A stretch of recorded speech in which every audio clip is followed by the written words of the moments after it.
On my kicker tonight, there's something Kenyans call character development. And do not be mistaken here. The English meaning of character development is not the same as the Kenyan meaning of character development. Those two are worlds apart. In Kenya, character development is a description of a dire situation. It is akin to being in deep trouble. To put it in context, for example, a Kenyan would tell you today that this week, US President Donald Trump put the entire world through character development. A Kenyan would further illustrate that with images of grounded vehicles belonging to the United States Agency for International Development, USAID, the giant donor agency whose operations ground to a halt courtesy of Donald Trump's executive order. Kenya and the African continent has been sent reeling by the sudden decision of the United States president. With a stroke of the pen, thousands of jobs were lost and countless non-governmental organizations whose operations revolve around US aid came to a standstill.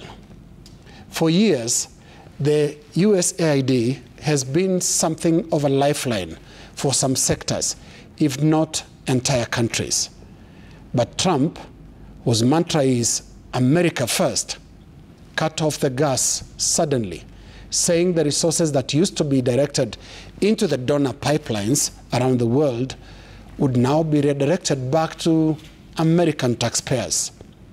And as a Kenyan would put it, it has been a week of character development proper. And in characteristic Kenyan fashion, we never waste time pouring salt on any gaping wound. So some people the other day crying, oh, I don't know, Trump has removed money. He said he's not giving us any more money. Watu wanalia. Why are you crying? It's not your government, it's not your country.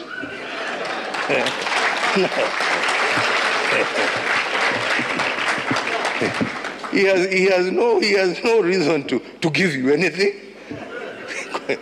I mean, you don't pay taxes in America. He is appealing to his people. Shauri yenu bwana. This is a wake-up call for you to say, okay, what are we going to do to help ourselves?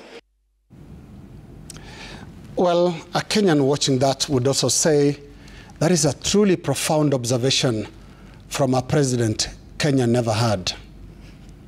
Regardless, Donald Trump has kicked up an important conversation in Africa and Kenya. You see, African nations, including Kenya, have since independence been dutiful recipients of foreign assistance. The culture of dependency on foreign aid has become so entrenched in Africa and in Kenya that it is factored in as a revenue stream in the crafting of national budgets. Altogether, it has been an undignified run since independence, and the indignity is expected to manifest itself in brutal ways as the USAID agency and related partners close shop. Foreign aid is Africa's and Kenya's soft underbelly. Foreign aid was instrumental as a bargaining chip in the 90s when the donor community wanted Kenya to cede to demands for reforms that included the introduction of a multi-party system of government. Change or we turn off the tap? We changed. Foreign aid has also been used as a very effective tool of blackmail. Adopt our ways or we turn off the taps. Some of us adopt. Then came Donald Trump, invoking common sense and America first. It is shock therapy for Africa and Kenya and all recipients, and I belong to the corner of those who say, this is good for us as a country, a continent, and even a race. Donald Trump is merely inviting us to grow up. If his is America first, and yours is Kenya Kwanza. What is the difference? Why are you wincing about the USAID? This is the shock that Kenya and Africa needed. Because in this shock, we shall turn around to look deep into the full potential of our own resources. In this shock, Kenyans will demand accountability from managers of their resources, and they'll also pay attention to every coin to ensure that it ends not in the pockets of its greedy political leaders, but in the hospitals, schools, water projects, and even sewerage lines that used to function courtesy of donor funds. After 60 years plus of independence, Donald Trump may just have suddenly ended both the breastfeeding and bottle feeding programs of foreign aid. Now we are left with two options.